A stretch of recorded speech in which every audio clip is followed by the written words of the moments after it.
The Ukrainian military, fighting the much larger Russian invasion force, has been able to kill hundreds of Russian tanks and armored vehicles using a handheld anti-tank missile supplied by US, according to a US journalist who has been tracking the war in the East European nation.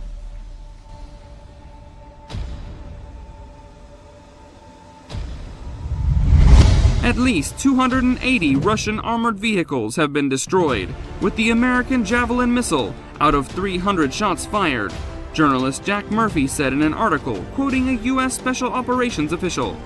The Javelin, made jointly by Raytheon Missiles and Defence and Lockheed Martin, follow a flight path that hits targets from the top, where the armor is relatively weaker.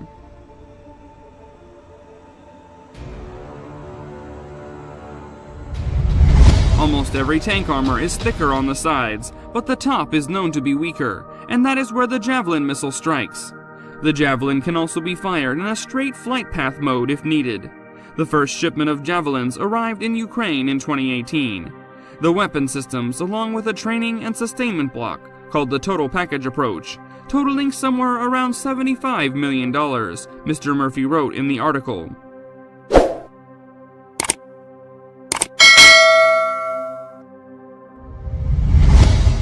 As the Russians learned that Ukraine now had Javelins, their T-72 tanks in Donbass became less aggressive and pulled further back from the front lines, he said, quoting U.S. military officials.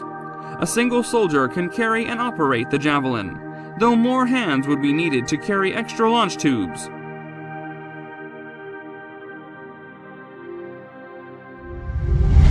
When Russian armored columns entered urban areas in Ukraine, their tanks became more vulnerable to Javelin hits if they didn't have infantry support.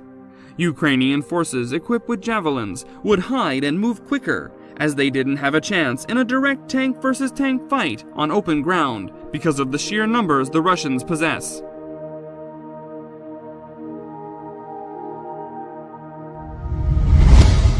However, the numbers of tanks killed by Ukrainian soldiers with the Javelin or other anti-tank weapons are difficult to take seriously.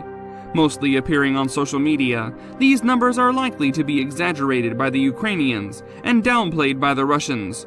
The usual fog of war makes it even more difficult to ascertain accurate numbers, Mr. Murphy wrote.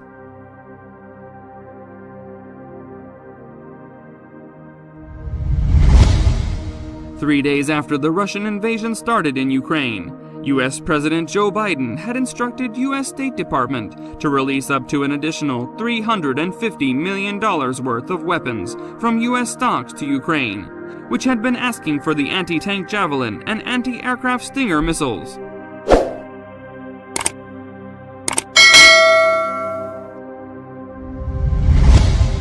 More than a dozen photos and videos have been published on social media of modern Russian combat vehicles which have been hit by the Ukrainian military or simply stuck in the mud. The most modern Russian tank also did not escape the fate and got caught in Ukrainian soil and mud.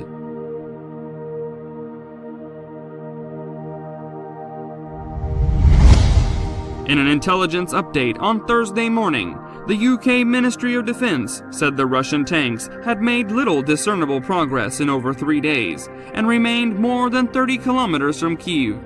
Images circulating online show Russian tanks and missile systems defeated by the country's muddy terrain and abandoned by the troops.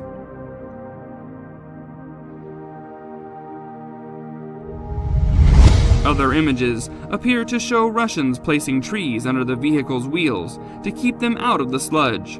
Once the snow begins to melt in spring, the fields in Ukraine become like a quagmire, and travel on unpaved roads or across the country becomes very difficult.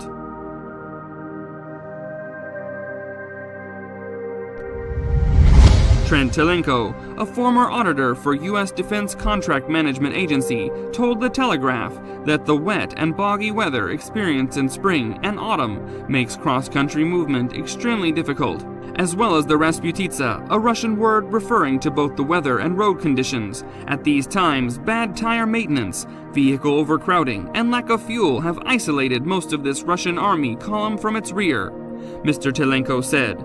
The Telegraph reported that Russian ground forces are not performing in the way they believed they would, how they previously trained, or how they would pride themselves to be.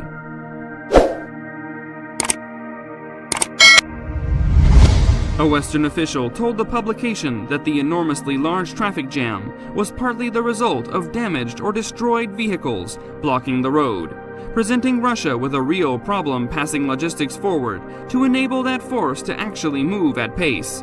They said the force has not really made any significant progress now for a number of days.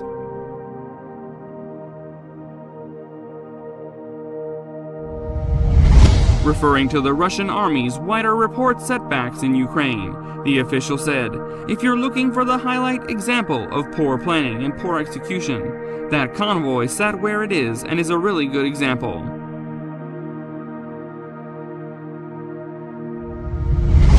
According to the report, Ukrainian counterattacks are reported to have pushed the front line further away from Kyiv in towns to the west of the capital, which have seen heavy fighting over the past few days.